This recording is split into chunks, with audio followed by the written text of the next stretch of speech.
안녕하세요. 네, 반갑습니다. 예, 가정의 달 세미나에 이렇게 초청해 주셔서 감사합니다. 오늘 어버이날 부모님들 또 미리 찾아뵈시고 그러셨죠?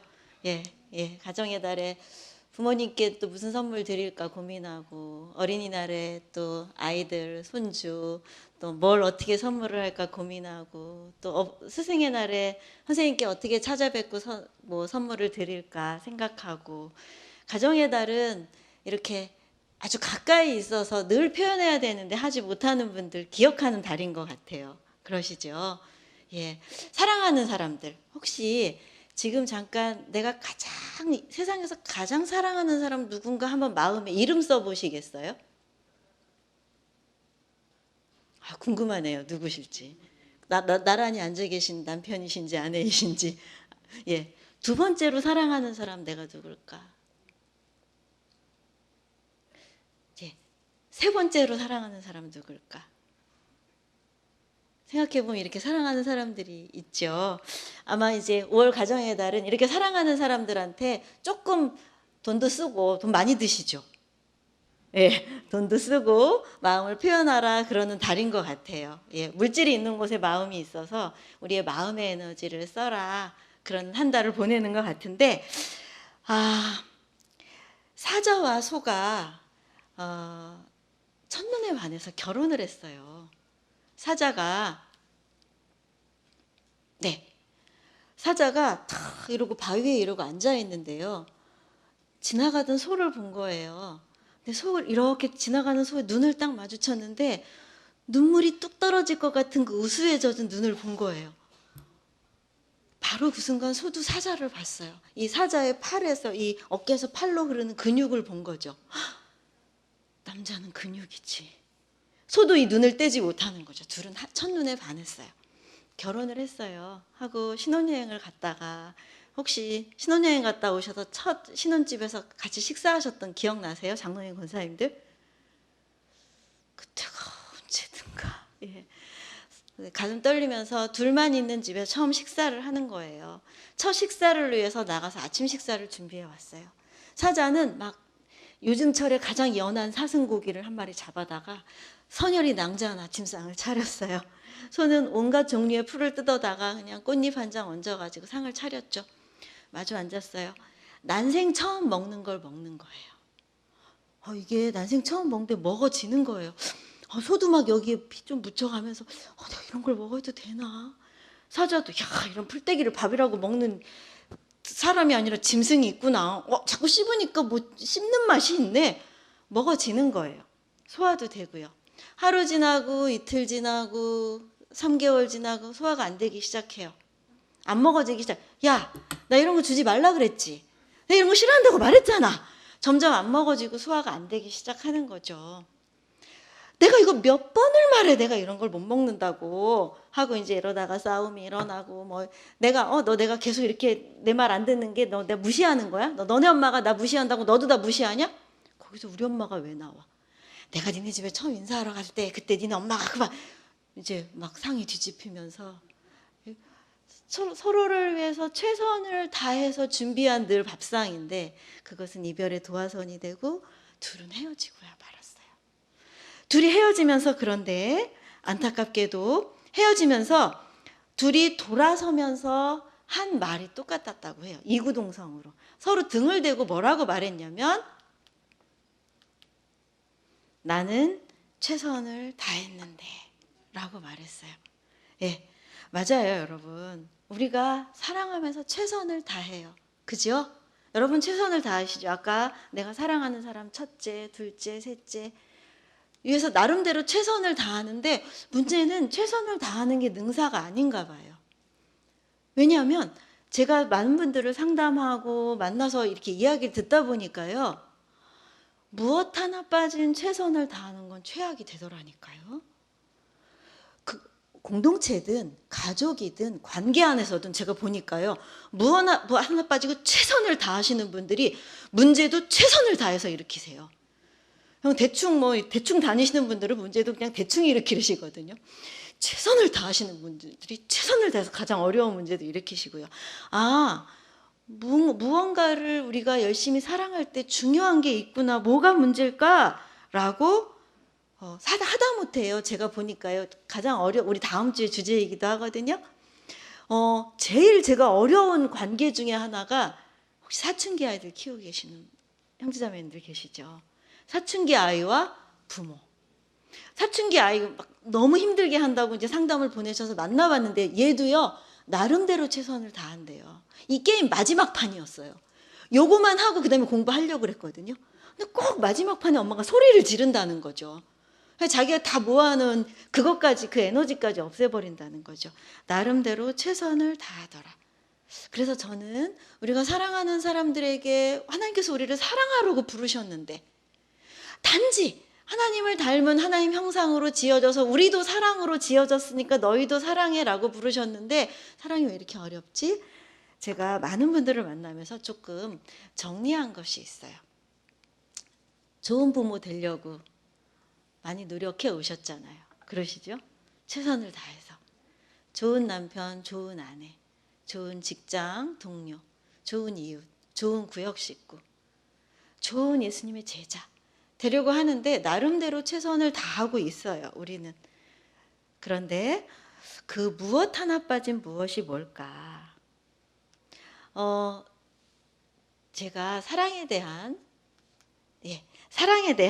정의를 한번 가만히 곰곰이 생각해 보니까요. 많은 분들 만나면서 우리가 사랑이 최선을 다하지만 좋은 열매로 맺지 못하는 그 사랑에 느끼는 배신감이 있는 것 같아요. 제가 보니까요. 사랑에 대한 정의를 우리가 좀 다시 한번 해봐야 되겠다.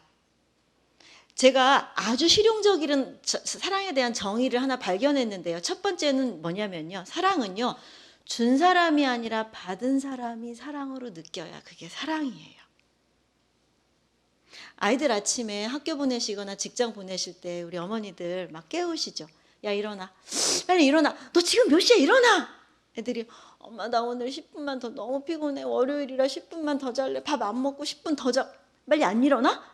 하고 일어나서 막 화장실에 집어넣고 엄마 나 밥 먹기 싫은데 김 싸서 입에다 넣고 막 이렇게 하시죠. 왜 그러세요? 왜 그러시죠? 사랑하니까. 그렇죠. 아침 먹고 가야 학교를 가든 직장을 가든 머리에 막 탄수화물이 들어가야 또 내가 활동하고 막 그런다면서요. 그러니까 이제 사명을 다해서 먹이시는데요. 아침에 일어난 아이는 아침마다 엄마가 눈만 뜨면 나한테 화를 내. 그러니까 학교 가서도 직장 가서도 이렇게 심으로. 그래서 제가 40이 된 따님이 그렇게 말씀하시는 걸 얼마 전에 들었어요. 엄마가 아침에 밥 먹어라. 내가 국 끓여놨는데 뭐해 밥 먹어라. 이거 말고 엄마 나 너무 밥 먹기 싫어. 좀 더 잘래. 그럴 때 우리 딸 얼마나 피곤해. 이 말 한마디 들었으면 소원이 없겠다고 딸이 그러시는 거예요. 엄마가 사랑하는 거 아는데 아침에 그 한마디 들었으면 좋겠다고 하시는 거예요. 아, 사랑은 받는 사람이 사랑이라고 느껴요. 사랑이구나. 사랑이라고 줬는데 아침마다 출근할 때마다 학교 가서도 오전 내내 이렇게 되는 이런 사랑은 받는 사람이 사랑으로 느껴야 사랑이다. 두 번째는요. 그렇기 때문에 사랑은요. 준 사람은 잘 몰라요. 이거 우리가 사랑에 대해서 노력하는데도 왜 좋은 결과가 나오지 않는가에 대해서 숙고해보는 두 번째예요. 제가 상담도 하고 집단 상담도 하는데 어느 집단 상담에서 제가 이런 주제로 나누고 있었어요. 내 인생에서 사랑받은 경험을 한번 나눠보자. 이 사랑받은 경험 때문에 내가 바뀌지 않을 수 없었던 경험을 한번 나눠보자 했더니 어떤 한 나이가 꽤 된 40이 다 된 싱글 자매였어요. 그 자매가 뭐라고 얘기하시냐면요. 공부를 굉장히 잘하셨대요. 근데 고등학교 때 아버지가 사업이 갑자기 어려워지셨어요. 그래서 또 장녀이기도 하고 그래서 대학을 입시를 포기하고 직장 생활을 하게 된 거예요. 지방에 있다가 서울에 와서 직장 생활을 하면서 교회를 다니는데 청년부에 갔는데 대학생들이 많죠. 뭔가 나는 대학생이 아닌 그런 것들이 위축이 되고 그래서 늘 조금씩 교회 가면 위축이 되고 그랬는데 어느 날 교회 성경 공부 조장 언니가 리더 언니가 성경 공부를 하다 그렇게 말했대요. 야, 너 왜 이렇게 똑똑해? 이렇게 말을 했다는 거예요. 제가 뭘요?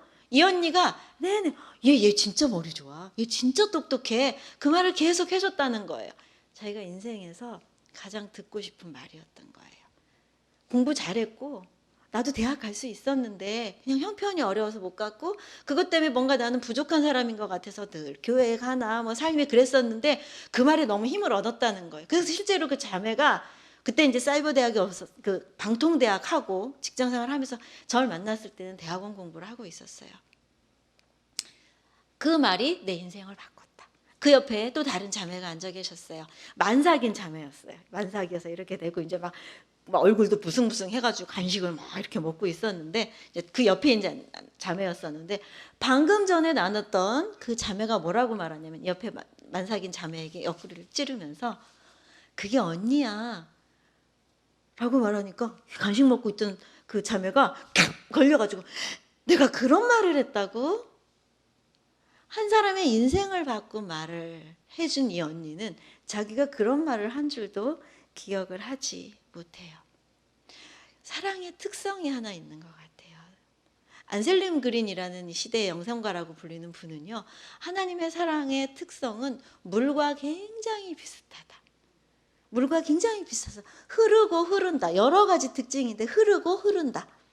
가장 낮은 곳으로 흐른다. 고여있지 않고 끊임없이 흘러간다. 그래서 사랑은요, 내 안에서 가득 차서 흘러 넘쳐서 막 여기저기 가기 때문에 어디로 갔는지 내가 잘 몰라요. 흘러 넘치지 않고 없는데 막 긁어서 주면 내가 쟤한테 준 게 얼만데 이렇게 하다 보니까 받은 사람도 부담되고 이렇게 되는 거죠. 사랑은 흘러 넘쳐서 누군가에 가기 때문에 준 사람은 잘 모른다. 세 번째는요, 우리가 사랑에 대해서 숙고해 받을 것 중에 하나는 그렇기 때문에 사랑은 그 자체가 목적이다. 다른 것을 목적하지 않는다. 이제 코로나라서 막 돌아가면서 교회 안에서도 코로나 걸리고 그러셨죠. 우리 구역 식구 중에 하나가 누가 코로나 걸렸다고 해요. 아유, 내가 또 마음이 쓰여서 내가 저녁에 카레 하는데 내가 또 이제 우리끼리 하는데 조금 더 카레 해가지고 그날 뭐 밑반찬도 막 더 해가지고 이제 그 집사님 집 앞에다가 갖다 놓는 거죠. 현관 앞에 갖다 놓고 카톡 보내고 전 집사님 내가 그 현관 앞에 뭐 좀 갖다 놨어. 저녁에 그걸로 밥 먹어. 아유, 얼마나 고생이 많아. 내가 기도할게. 아유, 다 좋았어요. 저녁에 이제 6시, 7시 자꾸 휴대폰을 들여다보게 되신다는 거죠. 왜요? 예, 그러시죠. 다 우리 선수끼리 알죠. 이제 잘 먹었다는 이제 뭐 카톡이라도 오든지 뭐 이렇게 오는 거죠. 6시, 7시 됐는데 별 얘기 없어요. 내가 전화하는 거죠, 7시. 지사님, 카레가 좀 짜지?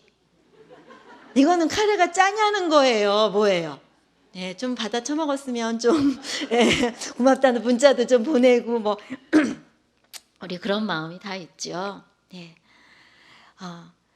우리가 이런 마음이 있더라. 내가 그냥 주기만 하는 건 아니구나. 내가 좀 고맙다는 말도 듣고 그거 나쁘다는 거 아니에요. 저나 여러분이나 다 그런 마음 있으시죠? 그런데 사랑은 주고 잊어버리는 거구나. 그래서 우리의 사랑이 좀 이렇게 어렵구나. 최선을 다해서 사랑하는 게 필요한데요. 사랑이 몇 가지 숙고해 볼 것이 있구나. 내가 그냥 줬다고 하는 게 사랑이 아니구나. 자, 이런 것들을 생각해 보면서 사랑이 이렇게 어려워요. 이렇게 어려운데 그러면 우리 어떻게 할까요? 우리가 사랑해 주는 것에 급급했는데 좋은 것 내가 주고 충분히 줬는데 저게 왜 저래? 내가 너한테 해준 게 얼만데 저게 왜 저래? 그게 문제가 아니구나. 아까 사자와 소로 가서요. 제가 다시 한번 질문을 드려볼게요. 사자와 소가 그렇게 헤어졌거든요. 그런데 사자가 문제일까요? 소가 문제일까요? 여러분, 누가 문제예요? 둘 다 문제예요. 예, 그럼 둘 다 뭐가 문제죠, 도대체? 둘 다 뭐가 문제일까요? 예, 웅성웅성 그게 문제죠. 네, 웅성웅성 문제예요. 바로 그게 문제인가? 보니까요, 뭐 서로 다르다는 걸 몰랐다. 그쵸? 서로 MBTI 이런 거 좀 했어야 된다. 결혼하기 전에. 예, 서로 다르다는 걸 몰랐다. 이렇게 생각할 수 있죠. 여러 가지가 문제인데요. 제가 보니까요, 사자는요, 소를 몰랐던 게 문제가 아니었어요. 뭐냐면 세상에 많은 동물 중에 나는 육식동물이구나. 그래서 내가 줄 수 있는 건 아무리 노력해도 고기밖에 없구나. 소는요. 난 초식동물이구나. 내가 아무리 해도 우리 사자가 아무리 뭘 원해 내가 줄 수 있는 건 풀이구나. 나를 몰랐다는 거. 이것이 우리가 사랑을 숙고해 볼 때 제가 형제 자매님들과 나누고 싶은 첫 번째 이야기예요. 우리 나는 어떤 사람인가? 한번 같이 이거 소리내서 한번 읽어볼까요? 시작.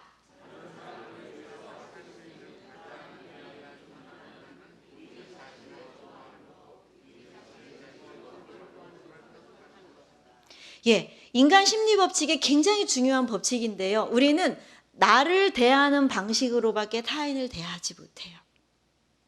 내가 나한테 다정하고 나한테 친절할 때 비로소 타인에게 다정하고 친절할 수 있어요.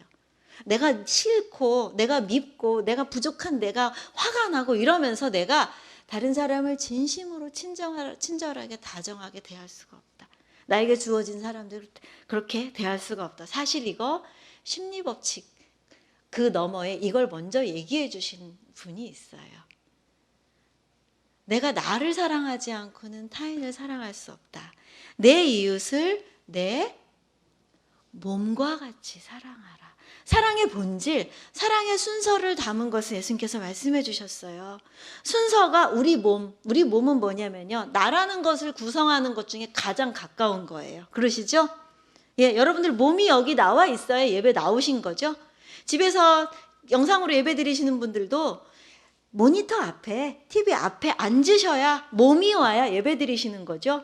몸은 나랑 가장 가까운 건데 내 몸을 사랑하듯 나를 사랑하듯 밖에는 우리는 이웃을 사랑할 수 없다.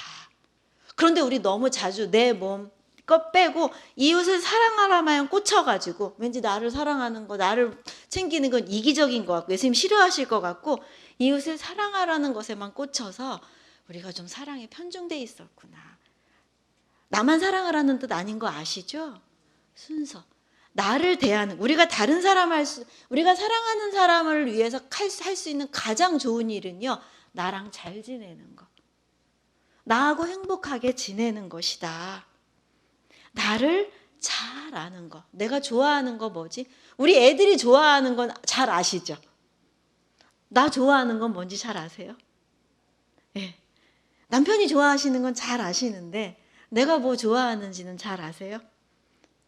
아내가 좋아하는 거는 뭔지 잘 아는데 나는 내가 뭘 중요해. 예. 관계의 본질 순서는 이거는요. 사실은 사랑뿐만 아니라 관계뿐만 아니라 나를 잘 알고 나하고 잘 지내는 것, 잘 지내기 위해서 나를 잘 아는 것은 사실은 신앙 안에서도 굉장히 중요해요. 같이 한번 읽어볼까요? 시작.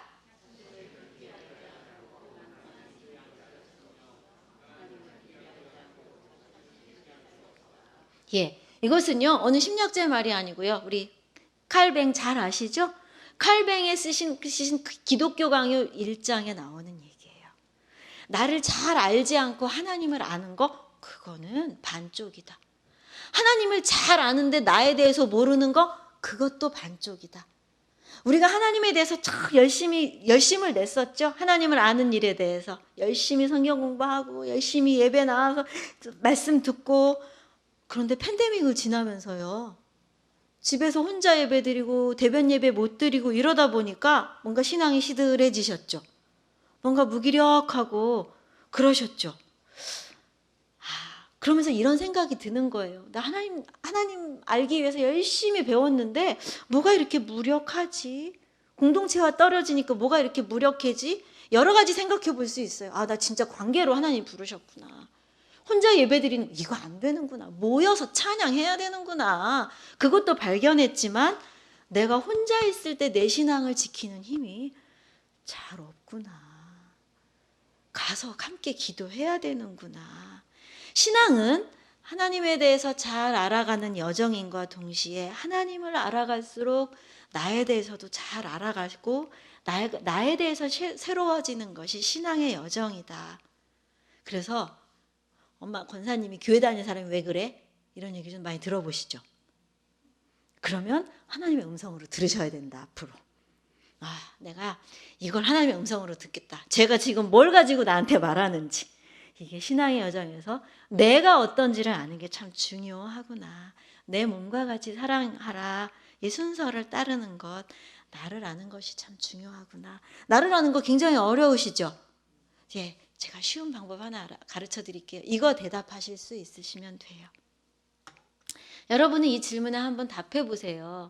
내가 내 남편에게, 내 자녀들에게, 내가 내 친구들에게, 내 구역 식구들에게 다른 사람 말고 내가 줄 수 있는 선물이 무엇인가? 내가 그렇게 돈은 썩 잘 못 벌지만 내가 당신에게 충실한 남편이잖아. 내가 그렇게 이렇게 막 사분사분하고 그런 건 아니지만 내가 가만히 당신 얘기 들어주는 건 잘하잖아. 엄마가 그런 엄마는 아니지만 내 엄마가 너 체험학습 뭘 이렇게 막 학원 잘 알아봐 좋은 이런 거는 잘 못하지만 그래도 엄마가 네 옆에 가만히 있어주긴 하잖아. 밥은 잘해주잖아. 내가 교회에서 나서서 이건 못하지만 내가 요건 잘하죠. 이런 거 혹시 여러분 말씀하실 수 있는 거 있으세요? 그게 뭐가 중요해요? 교만해지려고 왜 내 입으로 그런 말을 해요? 아니라 그것을 내가 아는 것이 나를 알고 하나님 안에서 내가 누구인지 하나님 나를 어떻게 고요하게 멋지게 지으셨는지 아는 첫 번째 질문이다. 사랑은요 여러분 사랑은 가장 고귀한 것이기 때문에 진실하기도 하고 선하기도 하고 아름다워요. 남을 미워하는 거 어떻죠? 선하지 않죠. 사랑 아니에요. 그렇죠? 우리가 잘 아시죠? 진선미를 다 갖추어야 돼요. 그런데요, 어떤 집사님이 저한테 칭찬하세요. 권사님 어쩜 그렇게 동안이세요? 피부도 너무 좋으시고요. 권사님 어디 나가시면 막 40대, 50대를 보겠어요. 내가 뭐가 이뻐? 다 쭈그러고 막 뭐가 이뻐? 안 예뻐. 아니에요, 권사님 예쁘시고 정말 동안이세요. 안 그래. 사실은 속으로 그렇게 생각하시거든요.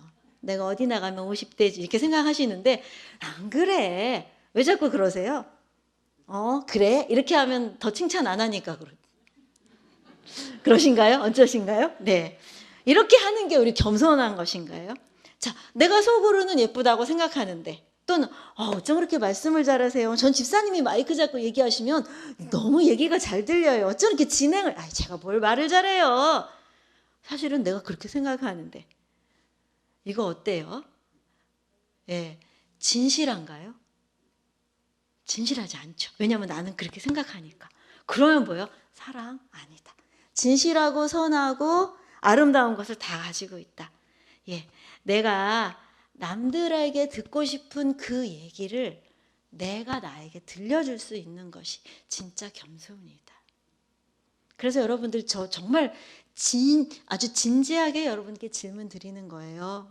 오늘과 다음 주에 굉장히 중요한 여러분들에게 질문이에요. 내가 어느 집사님처럼 어느 장로님처럼 이건 못하지만 나는 내가 할 수 있는 내가 이 땅에 와서 내가 우리 가족에게 우리 교회 공동체에 나라는 사람이 할 수 있는 작은 선물은 무엇인가? 저는 여러분들 이 질문을 한번 생각해 보시고 어떻게 해요? 말할 수 있으시면 좋겠어요. 어떻게 해요? 부끄럼 없이 남이 나한테 얘기해 주기를 바라면서가 아니라 이렇게 말씀하실 수 있으시면 좋겠어요. 자, 왜 그런가 하면요. 자, 이거 한번 읽어볼까요? 같이 한번 읽어보겠습니다. 시작.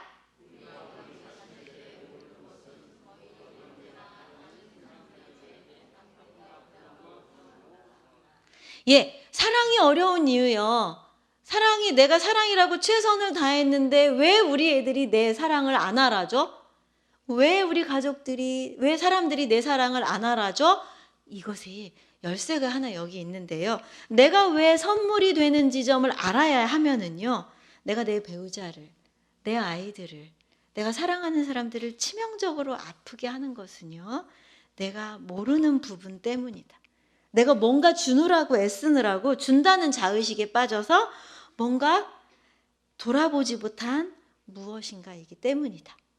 여러분 한번 지금 여러분이 잘 아시는 분, 친구도 좋고요. 교회 공동체 한 분을 잘 아는 분을 한번 친하고 잘 아는 분을 머릿속에 떠올려 보세요. 떠올리셨어요? 예, 그분이 가진 아까 말씀드린 선물을 한번 떠올려 보세요. 선물. 아, 그 사람은 참 이 사람은 우리 교회에 이런 것을 하지. 자, 이번에는요. 아, 근데 그 사람 다 좋은데 요거만 고치면 참 좋을 텐데 이건 못 고치더라. 한번 떠올려 보세요. 예. 떠오르시죠?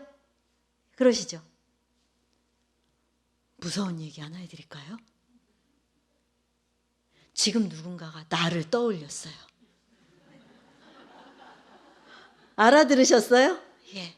남들이 내가 가진 선물도 알지만 어쩌면 내 치명적인 것을 내가 그 사람 안다고 하는 것처럼 다 알더라는 거죠. 그래서 우리는 이것에 답할 수 있어야 되겠다. 나는 선물이 되기도 하지만 혹시 나의 어떤 부분이 내가 사랑하는 사람들을 아프게 할까? 이것은 성숙한 신앙을 가진 사람들, 자존감이 높은 사람들, 신앙적으로 성숙한 사람들, 정서적으로 성숙한 사람들이 가진 가장 중요한 덕목 중에 하나라고 해요. 자신이 가진 이면, 자신이 가진 결점, 자신이 누군가를 아프게 할 수 있는 그것을 잘 알고 인정하는 것이 굉장히 중요하다는 거예요. 여러분 생각해 보시면 알 거예요. 나를 아프게 찌르는 그분, 자기가 나한테 그렇게 하는 거 알아요? 몰라요? 잘 모르죠. 내가 한번 그냥 속 시원히 그냥 그 사람한테 다 말하고 싶지만 그게 평생 가능할까요? 안 가능하죠. 아, 나도 그럴 수 있겠구나. 그런데 이거 참 아프고 어려운 일이에요. 그래서 제가 선물을 말씀드렸어요. 하나님께서 우리에게 선물을 주셨죠. 그 선물을 뒤집으면 뭐가 되냐면 바로 다른 사람을 또 아프게 하는 지점이 된다는 거예요. 자, 그래서 여러분들은 이것에 답하실 수 있으셔야 돼요. 나는 인정한다. 자, 한번 이거 소리내서 해볼까요? 나는 인정한다. 나는 부끄럽지만 인정한다. 나는 당신에게 이런 아픔이다. 그거 당장 고치시란 말씀 아니에요? 당장 못 고쳐요? 그러나 그럴 수 있겠구나. 이러면 우리가 사랑에 대해서 태도가 달라지겠다는 거죠. 왜냐하면 선물이 애물이 되니까요. 자, 굉장히 성실한 아빠가 계세요. 그래서 아이들에게, 가족들에게 교회를 가족들이 아침에 부인 집사님이 한번 가시고요. 일찍 가시고요. 교회 봉사 때문에. 또 주일학교 봉사 때문에 딸들이 가고요. 딸이 셋인데요. 하나는 몇 시에 가고요. 하나는 몇 시에 갔다가 또 집에 와서 뭘 하고 가고 그래야 되는데요. 이 아빠이신 분이 너무 성실하게 태워다 주고 태워오고 또 예배 드리고 태워다 주고 태워오고 너무 성실하게 이렇게 하시는 거예요. 딸이 막 늦게 온다? 11시, 12시 지하철에 탁 나가서 기다리시고 이런 아빠가 어디 있으세요? 이렇게 하시는데 너무 좋으시죠? 이렇게 성실한 이런 아빠 저도 있었으면 좋겠어요. 그런데 딸들이 뭐라고 해요? 숨이 막혀. 몇 시에 오는지 항상 물어보셔. 그래서 몇 시까지 난 또 가야 되고 몇 시에 해야 되고 아빠한테 늘 보고해야 돼. 이렇게 우리가 두 개들을 다 가진 아빠는 없으시다는 거. 우리가 이것이 조금 이 가정의 달에 조금 아프게 느껴야 하는 것들이 있는 것 같아요. 자, 이 두 가지를 다 아는 것이 필요한데요. 두 가지가 다 난데 이거 한번 읽어보도록 하겠습니다. 시작.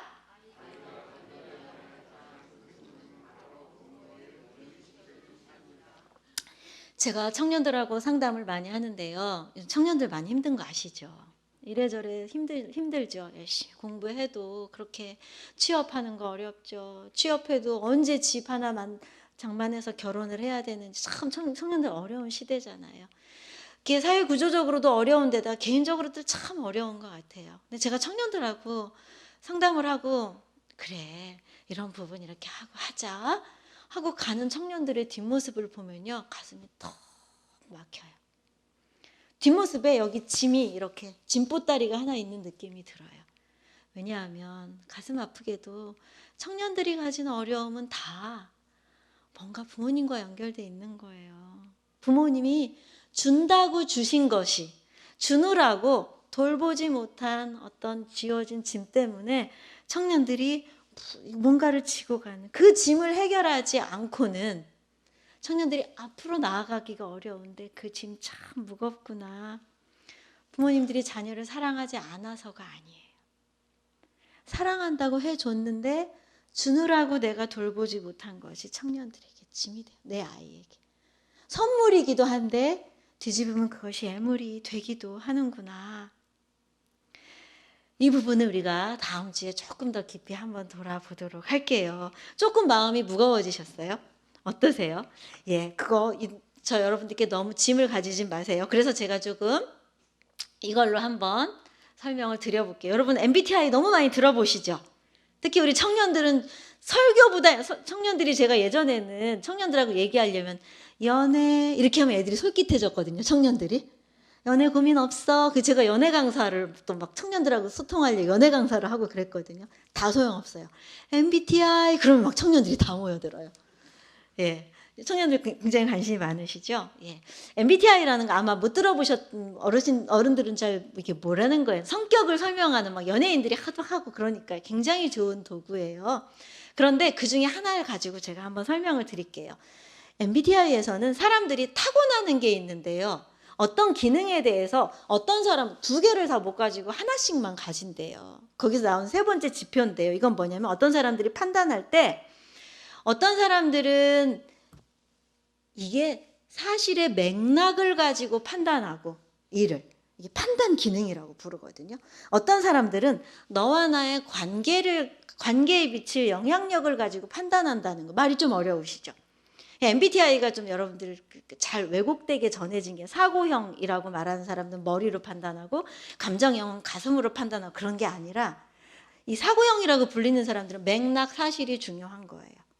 감정형들은 우리와의 관계. 이게 쉽게 설명해 드릴게요. 새로 집사님이요. 머리가 좀 이렇게 길게 생머리 단발이셨는데요. 막 코로나도 끝나고 막 이렇게 했다고 머리를 새로 하고 오셨는데 막 머리 뽀글뽀글뽀글 이렇게 파마를 하고 오셨어요. 누가 봐도 이건 아니에요. 그런데요. 사고형이라고 불리시는 사실이 중요하신 분들은요. 딱 보자마자 머리에다 뭔 짓을 한 거야? 이렇게 하신다는 사실이 중요하니까 그러니까 이제 누가 봐도 폭망이다 이런 전제하에 사실이 중요해서 사실을 가지고 판단하신다는 거예요. 이 감정형이라고 불리는 분들도 마찬가지. 또 이분이 보기에도 이건 아닌데 어떻게 해요? 일단 머리 했네. 이거 시간을 보시는 거죠. 머리 했네. 분위기 새롭다. 이렇게 하신다는 거죠. 판단하는데 사실이 아니라 너와 나에 미칠 관계의 영향력을 생각하면서 판단하신다는 거예요. 그래서 사고형이라고 불리는 분들은 정의, 진리, 맥락 이걸 가지고 판단하면서 세상을 살아가세요. 감정이라고 불리신 분들은요. 너와 나의 조화. 우리가 서로 따뜻하게 막 교류하고 있나. 상처 주지 않고. 이게 이제 이걸 가지고 살아가신다는 거죠. 제가 강의를 가서 사고형들이 많이 계신 곳과 감정형들이 많이 계신 곳과 어디 강의하면 더 기분이 좋을까요? 예, 감정형들은요. 이런 거 되게 많이 해주세요.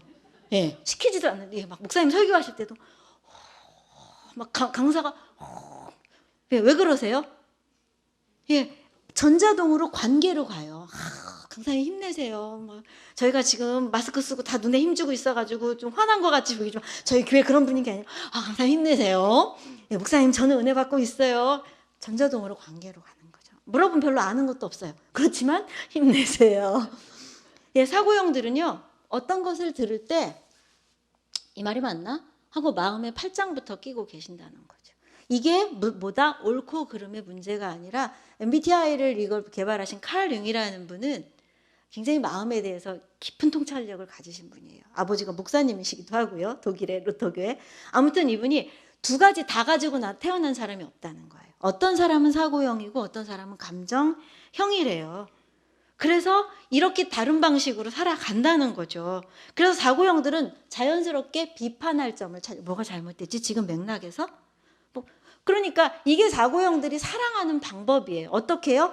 그 머리가 안 어울린다는 것을 알려줘서 어떻게 해요? 다시는 그 머리 못하게 하는 게 사랑받는 사고형들을 사랑하는 방식이에요. 안 어울려. 알려주는 게. 감정형들은요.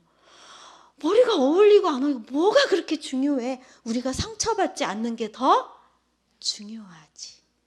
이게 사자와 소라는 거예요. 사자는 소가 될수록 사자는 육식동물이고요. 소는 초식 동물이더라. 그것이 가진 선물과 애물이 있더라. 감정형 엄마가요. 밖에서 누구 집사님하고 안 좋은 일이 있었어요.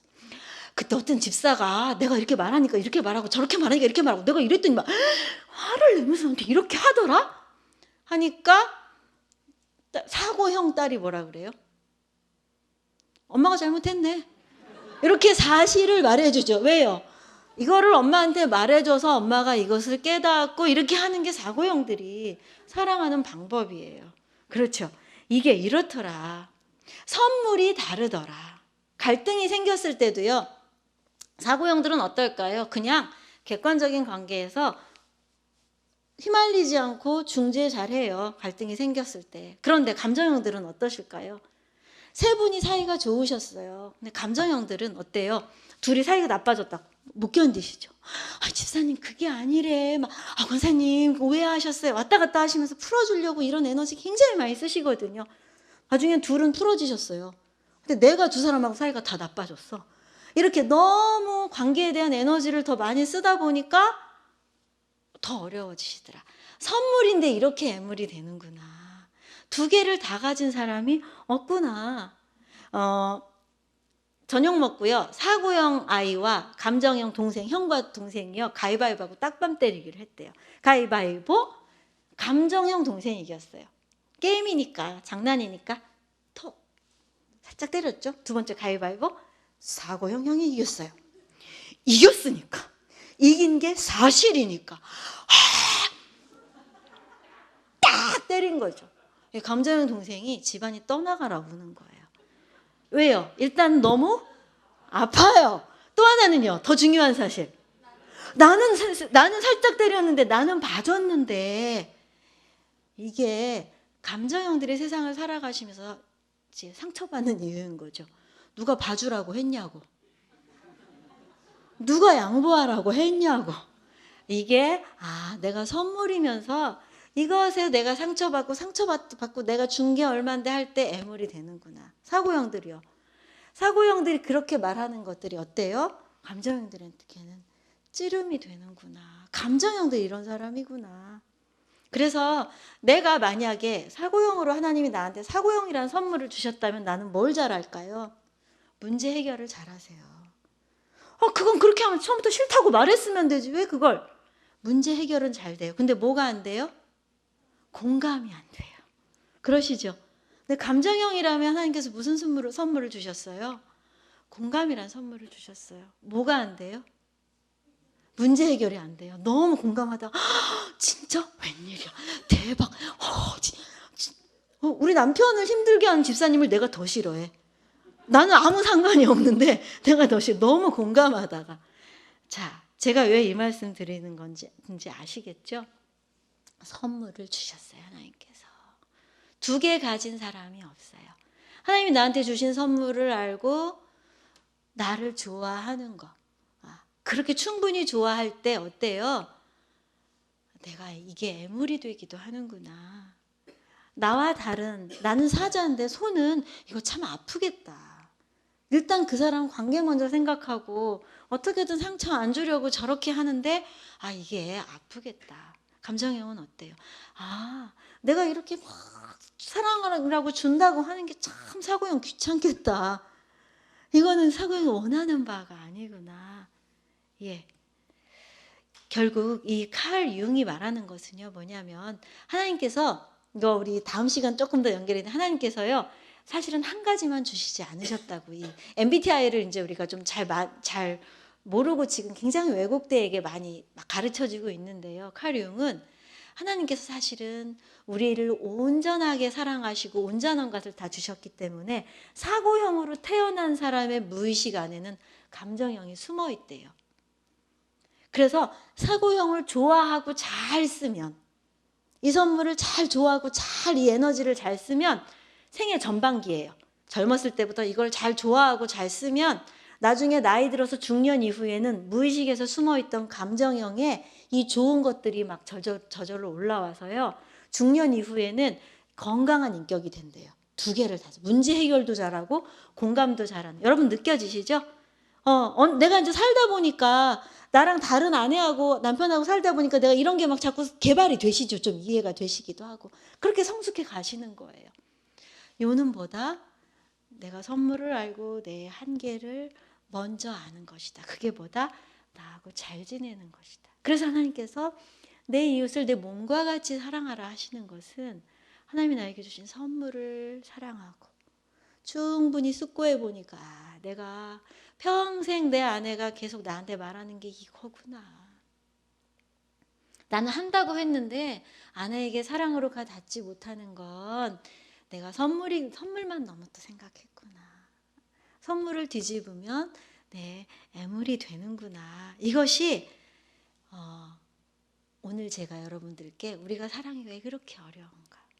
최선을 다했는데 왜 그렇게 어려웠나. 이렇게 쉬운 것을요. 제가 이걸 발견하느라고요. 심리치료 공부하고 심리치료하고 20년 동안 심리치료 일하고 영성심리 공부하고 영성 공부하고 20몇 년 공부하니까 이거를 알고 이 단순한 걸 이제 깨닫게 된 거예요.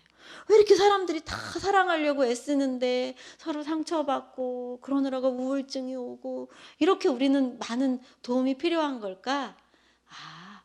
나와 잘 지내라고 하나님께서 부르시는구나. 내 이웃을 내 몸과 같이 사랑하라고 하시는구나. 그래서 저는 사실은 사랑의 정의에 대해서 이걸 말씀드리려고 제가 이렇게 긴 이야기를 여러분들께 말씀드렸어요. 자, 제가 그 사랑에 대해서 정의 내린 가장 좋은 정의를 하나 발견했는데요. 여러분 같이 한번 읽어보도록 하겠습니다. 시작.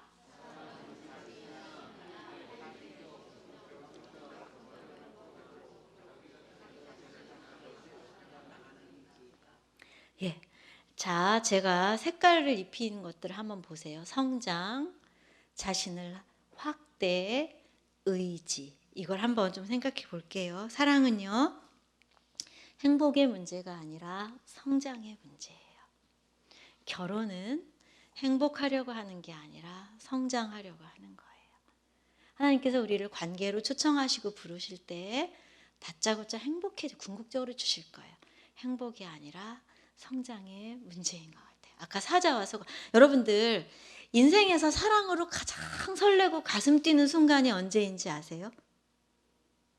우리 청년들 혹시 있으신가요? 우리 청년들이 보이는 것 같아요. 예. 청년들에게는 이렇게 보이는 빛이 있거든요. 본인들은 모르시겠지만 예, 빛이 있거든요. 청년들이 계신 것 같은데 인생에서 우리가 사랑으로 가장 설레는 극치의 순간이 언제냐면요. 우리 오늘부터 1일이다. 그거 뭔지 아세요? 알아들으시는 거죠? 서로 그 썸을 탄다고 하죠. 좋아할까 안 할까? 좋아하나? 서로 확인된 순간. 우리 오늘부터 그럼 1일이야? 너무 오래되셔가지고 지금 다 이게 뭔 소린가 하시죠. 하여튼 그런 적이 우리 옛날에 있었어요. 한 30-40년 전에 있었어요. 그때. 예. 그때 인생에서 사랑 때문에 가장 행복한 정점을 찍은 때가 그때예요. 그때로부터 어떻게 해요? 조금씩 미세하게 떨어져요. 그죠? 그때 결혼을 하시죠. 보통. 예, 사자와 소가 막 소화될 때 있잖아요. 야, 이게 먹어지네. 막 그때 평생 소화될 줄 알고 다 결혼하셨죠. 예, 근데 이제 하루 이틀 지나고 이게 소화가 안 되시는 거죠. 그때부터 정점에서 미세하게 떨어져서 과학적으로 말하면 1년 6개월 지나면 완전히 제자리로 돌아온다. 콩깍지라는 것이기도 하고 요즘 사랑 호르몬이라고도 이제 말하기도 하죠. 미세하게 떨어져요. 근데 이때부터 보통 사랑에 빠지면 우리 청년들 더 행복해질 걸 기대하죠. 정점이 여기예요. 그런데 우리 하나님께서 우리를 사랑으로 부르셨기 때문에 우리에게는 세상 사람들이 모르는 사랑의 또 다른 법칙이 있어요. 우리 오늘부터 1일이야. 여기서 둘 다 함께 하나님 안에서 사랑으로 우리는 성장해 갈 거야 라고 하는 두 사람이 만났을 때는 여기서부터 또 다른 경지의 사랑의 행복으로 가는 기쁨이 있어요. 그것이 뭐냐면 사랑은 자기 자신이나 타인의 정신적, 영적 성장을 도와줄 목적으로 자기 자신을 확대시켜 나가는 의지라고 정의하시는 거예요. 이 정의는 스카펙이라는 정신의학자이면서 이분이 사랑, 진리 이것에 굉장히 관심이 많으셨던 분이에요. 이분이 많은 사람들을 상담하면서 도대체 왜 어떤 사람들은 이렇게도 변하지 않을까? 왜 이렇게도 변하지 않을까 고민을 하시다가 책을 쓰신 게 뭐냐면 거짓의 사람들이란 책을 쓰셨어요. 자기 안에 갇혀서 자아에 갇혀서 자신의 애물이 되는 지점을 결코 보지 않는 사람들은 심지어 악이다. 이렇게 하면서 거짓의 사람들이란 책을 쓰셨고요. 이분이 사랑, 진리 이것을 찾고 찾다가 막 마니교라는 그런 그 사이비 교단에도 종교에도 빠지고 이러시다가 나중에 그 기독교에 귀의를 하셨어요. 기독교 진리를 사랑을 받아들이시면서 말년에는 정말 기독교 사랑 안에 있는 진짜 사랑에 대한 책을 쓰셨어요. 아직도 가야 할 길 시리즈 이런 것들 우리 청년들 꼭 읽어보셨으면 좋겠고요. 예, 그분이 많은 사람들을 상담하고 본인이 어떤 영적인 눈을 뜨면서 정의하신 사랑의 정의는 이거예요. 사랑은 자신을 확대시켜 나가는 의지이다. 성장이다. 자, 이것은요, 이 사랑의 극한을 우리는 얼마 전에 묵상하고 봤어요. 말이 좋아서 자신을 확대시키는 확대. 쉽게 말하면 뭐죠? 확대된다는 건 찢어지는 거예요. 작은 것이 찢어져야 확대되죠. 사랑은 찢어지는 거예요. 찢어지는 건 굉장히 아파요. 우리를 너무나 사랑하셔서 우리에게 자유 주시고 우리에게 구원을 주시고 그러시기 위해서 자신을 실제 몸을 찢어서 주신 분이 예수님이세요. 사랑의 극한이거든요. 바로 저 정의, 사랑의 정의를 실현시키기 위해서 예수님께서 겟세마네 동산에서 하나님께 기도하셨어요. 의지를 다해서. 그 이 십자가를 지시는 것이 아버지, 제가 이거 져야 되나요? 이 잔을 좀 어떻게 저한테서 제가 이 잔을 옮겨지면 안 될까요? 라고 의지를 다해서 기도하셨어요. 이것을 온전히 받아들이고 의지를 본인의 자발적 의지로 내어주시기 위해서. 사랑은 찢는 의지예요. 그래서 사랑하는 사람은 누구나 아파요. 이것들이 못 알아듣거든요. 내가 아침에 나도 야, 나 늦잠 자면 좋아. 그런데 아침에 일어나서 너 한 숟갈이라도 먹이려고 그 밤에 국 끓여놓고 이렇게 하는 거거든? 이거 못 알아듣거든요. 이것들이. 왜 그래요? 존재의 차이가 나는 것들은 사랑을 못 알아들어요. 그러면 어떻게 해야 돼요? 져줘야 돼요. 그게 나를 찢는 의지예요. 져주시러 예수님이 오셨어요.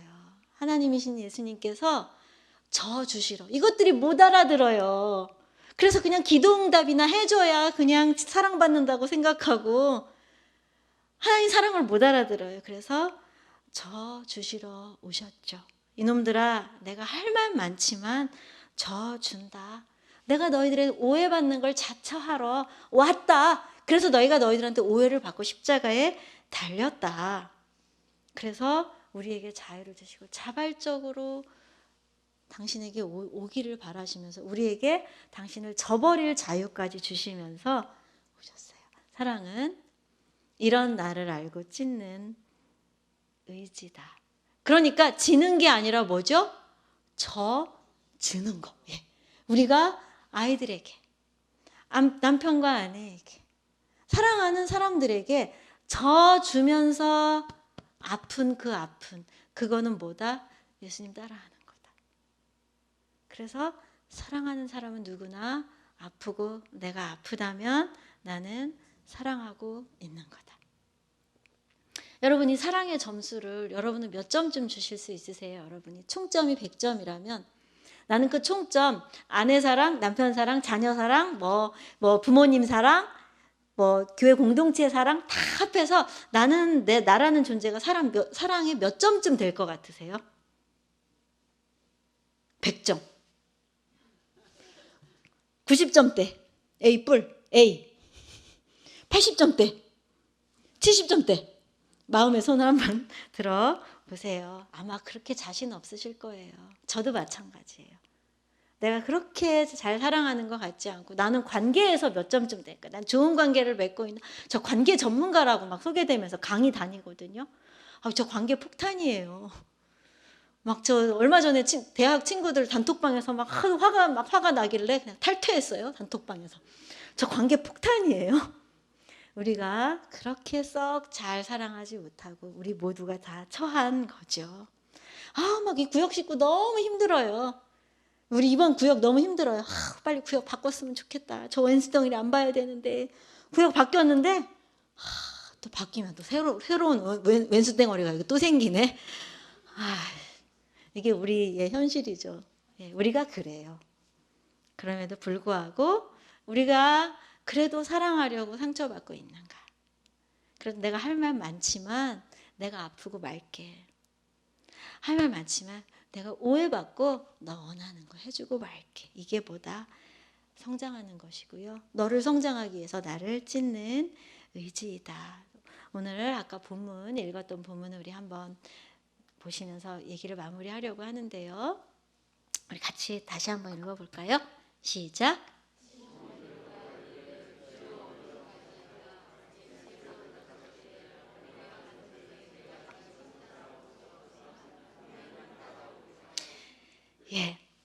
예수님의 숙명이고요. 예수님의 숙명을 베드로는 따를 수 없었어요. 이것은 사랑의 시차이기도 해요. 주님, 어째서 저는 주님을 따라갈 수 없습니까? 주님을 위해서라면 저는 목숨까지도 내버릴 수 있는데요. 베드로가 그렇게 말했지만 예수님께서 가셔야 될 길을 너희가 따라올 수 없다. 이 말씀에는 예수님이 가셔야 될 사랑의 길이 있고 네가 가야 될 사랑의 길이 있다.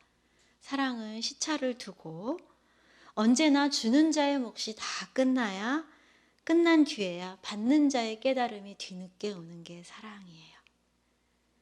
그래서 사랑은 보상받기 어려워요. 내가 보상을 기대하면서 사랑을 준다면 그것은 나한테까지 다시 상처를 주게 될 거예요. 내가 누군가를 다함 없이 사랑하게 됐을 때 그때 그는 내가 아니라 그때 우리 아이는 내가 아니라 다른 자신의 아이를 다른 세상을 사랑하게 될 거예요. 내가 내 아이들이 이제 커서 제가 부모 되었을 때 그때 부모 되는 한계 속에서 내 사랑을 깨닫게 될 거예요. 그게 예수님께서 베드로에게 가르쳐 주신 사랑의 시차예요. 내가 내 구역 식구 위해서 내가 사랑을 다 줬을 때 지금은 못 알아듣지만 그 사람이 언젠가 성장해서 나 아닌 누군가에게 더 믿음이 연약한 누군가에게 또 사랑을 줄 때요. 그때 깨달을 거예요. 그때 권사님께서 그때 집사님께서 아니야 어쩌면 그가 다시 또 누군가에게 다음 없는 사랑을 주고 여전히 그러는 중에도 또 철이 없을 수도 있어요. 그러나 어쨌든 그 깨달음이 뒤늦음은 끊임없이 반복될 것 같아요. 그래서 우리가 이 가정의 달에 사랑은 내리사랑이구나. 어떻게 내리사랑이요? 하나님께로부터 오는 내리사랑. 나로부터 누군가에게 반드시 흘러가야 할 사랑.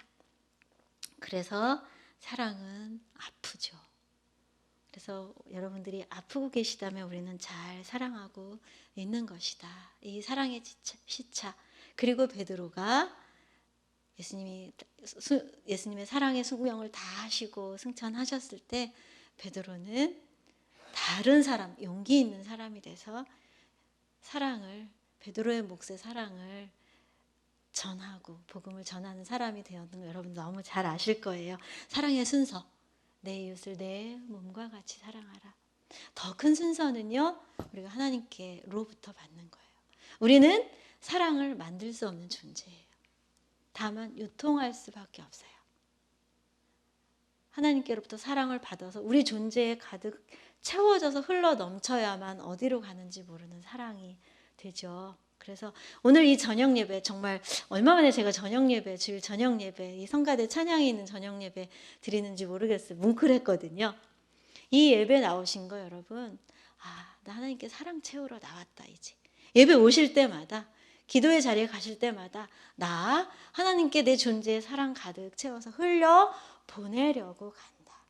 하나님 제 안에 사랑 채워주세요. 제가 저로는 사랑 잘 못해요. 채워주세요. 이렇게 부족한 우리의 존재를 인식하면서 그저 하나님 앞에 사랑하는 존재로.